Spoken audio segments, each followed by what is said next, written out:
우리가 행동하지 못하는 이유, 두려워서도 맞지만 속으로 돌아가 보면 사실 우리는 두려움을 속고 있기 때문입니다.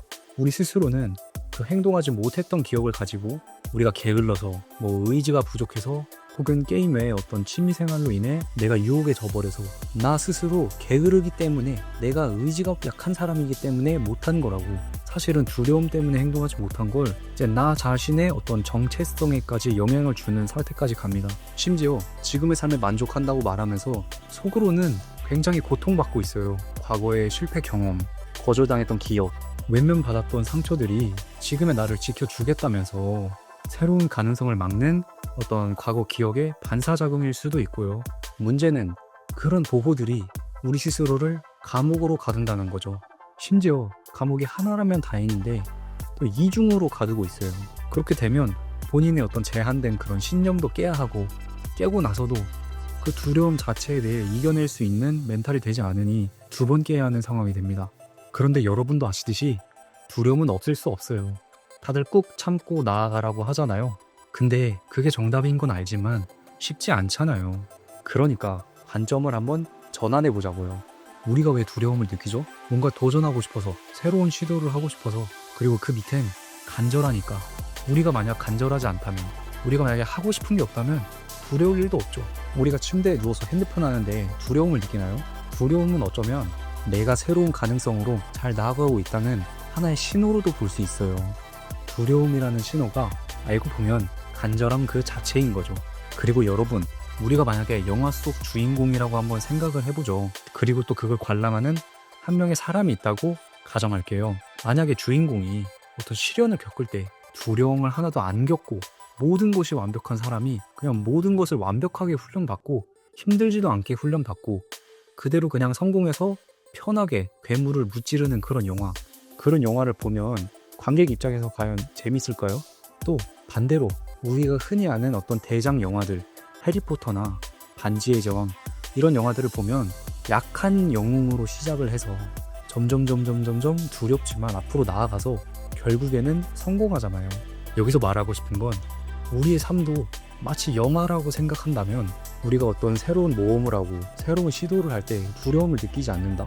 모든 것을 완벽하게 해내고 완벽하게 훈련받고 정말 편안하게 무찌르고 우리가 그런 삶을 살고 있다면 정말 재미있고 흥미롭고 삶에서의 어떤 카타르시스를 느낄 수 있을까요?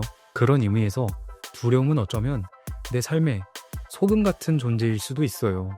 그렇기 때문에 우리 삶에도, 그리고 영화 속 주인공에게도 갑자기 두려움이 완벽하게 사라지는 그런 시나리오는 오히려 없는 게 더 좋을 수 있다는 거죠.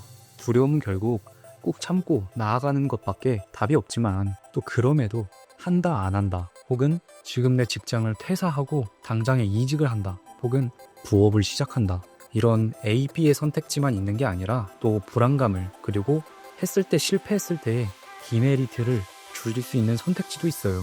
두려움을 온전히 크게 감당해야 한다는 게 아니라 두려움 자체를 줄여서 시도할 수 있는 방법도 있다는 거죠. 여러분, 이건 제 사담인데요. 제가 끌어당김의 법칙을 활용하려고 더 강렬한 심상화, 더 직접적으로 느껴보려고 제가 정말 좋아하는 차량인 포르쉐 타이칸을 한번 시승해보려고 포르쉐 매장에 방문했던 적이 있어요. 그런데 제가 방문을 하는 당일날 매장 문을 들어서는 그 손잡이를 잡는 직전까지만 해도 두려움이 엄청나게 떨었습니다. 돈도 없는데 그냥 민폐 아닌가? 시승 안 해주고 고압적으로 나오면 어떡하지? 괜히 욕먹고 내쫓기면 어떡하지? 내 주제에 이걸 하는 게 맞나? 엄청 두려웠는데요. 막상 매장에 방문해서 문을 열고 들어가니까 천천히 둘러보라면서 환대해 주시더라고요. 심지어 돈이 없고 살 능력이 없다, 한 2년 뒤쯤에 다시 와서 그때 사겠다, 그러니 시승을 부탁할 수 있겠느냐 라고 얘기를 했을 때마저도 직원분들께서 흔쾌히 알겠다고 하셨습니다. 그리고 직접 차량을 타보기도 했죠. 여기서 제가 말하고 싶은 건 첫 번째로, 이건 제가 카네기 행복론이라는 책에서 봤던 내용인데요. 두려움의 90%는 일어나지 않는다 라는 말입니다. 두 번째로, 실제 두려움을 딛고 행동에 옮겼을 때, 그리고 그걸 극복해내고 성공했을 때, 비록 그게 작든 큰 목표든 말이죠, 정말 엄청난 희열을 느끼고 정말 삶이 생생하다는 느낌을 그때 처음으로 경험한 것 같더라고요. 어쩌면 굉장히 뻔한 얘기입니다. 두려움을 없앨 수 있는 방법은 없고 그냥 꾹 참고 나아가라. 그리고 그렇게 성공하는 어떤 신화 속 주인공들 그리고 영웅들조차도 두려움이 없는 게 영웅이 아니라 두려움을 꾹 참고 나아가는 게 영웅이었다고 하잖아요. 도전 하나하나 그 모든 것들에서 두려움을 느끼는 건 저도 잘 압니다. 그런데 도전하지 않으면 결국 변화할 수 없고 후회할 게 뻔하잖아요. 그러니까 하는 거죠. 또 그렇게 해야지만이 자기 정체성을 바꿀 수도 있고요. 우리가 도전을 하든 나다운 삶을 실제 삶에서 내 상처를 건드리는 사람들에게 직접 실천하든 그 과정에서의 두려움은 엄청날 겁니다. 그런데 유경험자로서 그렇게 도전해야 하는 것들, 내 제한된 신념들을 깨야 할 것들이 정말 수십 수백 가지더라고요.